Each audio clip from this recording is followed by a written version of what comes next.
How to change language on Google Docs. So first is to open a web browser and then go to Google Drive. If you're using Google Chrome as your default browser, so just click this Google Apps icon next to your profile icon and then find the icon for Google Drive, which will direct you to Google Drive. Click the gear icon or the settings icon, which is found on the top right corner.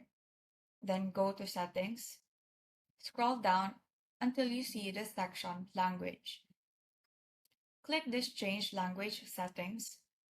So under Preferred Language, you will see that English is the preferred language. To change this, all you have to do is click on the pencil icon. Now you can use the text box to enter your desired language, or you can select from any of these options.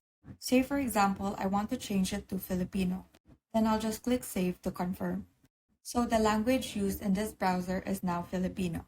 So take note that when you change language in Google Docs, it is not only inclusive in Google Docs, since it changes the language used in the web browser. And so that is how you change language on Google Docs. Thank you and have a great day.